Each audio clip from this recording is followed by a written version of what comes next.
মাননীয় মুখ্যমন্ত্ৰী যেতিয়াৰ পৰা মুখ্যমন্ত্ৰীৰ দায়িত্ব গ্ৰহণ কৰিছে তেতিয়াৰ পৰা অসমৰ বিভিন্ন দিশত বিভিন্ন ধৰণৰ আঁচনিৰ জৰিয়তে দি ৰাজ্যখনৰ উন্নয়নৰ কাম বাবে নিৰন্তৰভাৱে তেখেতে কাম কৰি আহিছে।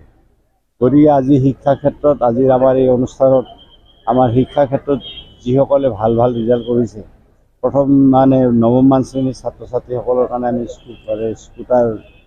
চাইকেল দিয়াৰ ব্যৱস্থা কৰিছোঁ আৰু প্ৰায় 18,000 ছাত্ৰ ছাত্ৰী ইয়াত চাইকেল পাইছে। ইয়াৰ উদ্দেশ্যটো হ'ল এইটোৱে মুখ্যমন্ত্ৰী ডাঙৰীয়াৰ যে আমাৰ ছাত্ৰ ছাত্ৰীসকলে যাতে স্কুললৈকে দূৰত্বৰ কাৰণে যাতে স্কুলত আহিব নোৱাৰাকৈ নাথাকে চৰকাৰী স্কুললৈকে, ঠিক তেনেধৰণে আমাৰ স্কুটাৰৰ ব্যৱস্থা কৰা হৈছে ছাত্ৰ ছাত্ৰীসকলৰ কাৰণে, যাতে তেওঁলোকেও যাতে দূৰত্বৰ কাৰণে স্কুল বা কলেজলৈকে আহিব নোৱাৰে সেইটো যাতে নহয়।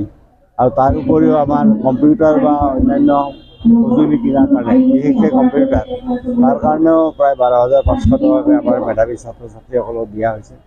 গতিকে আমাৰ এই বঁটা এটাতো মুখ্যমন্ত্ৰীৰ নিজস্ব মুখ্যমন্ত্ৰীৰ আঁচনিৰ জৰিয়তে মুখ্যমন্ত্ৰীৰ বিশেষ আঁচনিৰ জৰিয়তে চাইকেল দিয়া হৈছে, এটা বঁটা দিয়া হৈছে আমাৰ প্ৰজ্ঞান ভাৰতীৰ বঁটা দিয়া হৈছে। গতিকে বাণীকান্ত কাকতি ডাঙৰীয়াৰ সোঁৱৰণত বঁটা এই স্কুটাৰ প্ৰদান কৰা হৈছে আৰু আনন্দৰাম বৰুৱাৰ বঁটা প্ৰদান কৰা হৈছে। গতিকে আনন্দৰাম বৰুৱাৰ কথা আমি সকলোৱে জানো আৰু গতিকে তেখেতসকল দুজন ব্যক্তি যিয়ে আমাৰ সকলোৰে নমস্য ব্যক্তি, তেখেতসকলৰ নামত এই বঁটা প্ৰদান কৰা হৈছে। গতিকে তেনেকৈ এই উদগনিমূলক যিটো প্ৰচেষ্টা মুখ্যমন্ত্ৰী ডাঙৰীয়াই লৈছে, ইয়ে ছাত্ৰ ছাত্ৰীসকলৰ মনত এটা প্ৰতিযোগিতাৰ ভাৱ গঢ়ি তুলিব আৰু আগন্তুক দিনত এই স্কুটাৰ বা অন্যান্য যিখিনি লাগিব সেইখিনি পোৱাৰ কাৰণে 80% ওপৰত নম্বৰ পাব লাগিব। এতিয়া আমি 75%লৈকে দিছে। গতিকে 80% দিয়াৰ লগে লগে আমাৰ ছাত্ৰ ছাত্ৰীসকলৰ মাজত আৰু প্ৰতিযোগিতা যথেষ্ট পৰিমাণে আগবাঢ়ি যাব। আৰু আজিৰ যিটো যুগ, এই যুগটোতো প্ৰতিযোগিতাৰে যুগ। গতিকে যোনে প্ৰতিযোগিতাত উত্তীৰ্ণ হ'ব তেওঁ ছাৰ্ভাইভ কৰিব।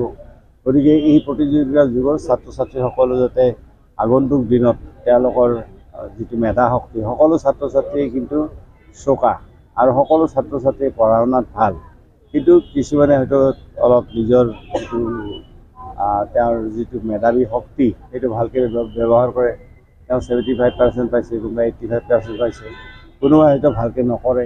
কিন্তু এই যে মুখ্যমন্ত্ৰী ডাঙৰীয়াই এই যে বঁটাৰ ব্যৱস্থা কৰিছে, এই বঁটাৰ জৰিয়তে এতিয়া তেওঁলোকে আমাৰ মেধাৱী ছাত্ৰ ছাত্ৰীসকলে এই ক্ষেত্ৰত বা সকলো ছাত্ৰ ছাত্ৰীয়ে এনেকুৱা ধৰণৰ প্ৰতিযোগিতাত আগবাঢ়ি আহিব পাৰিব।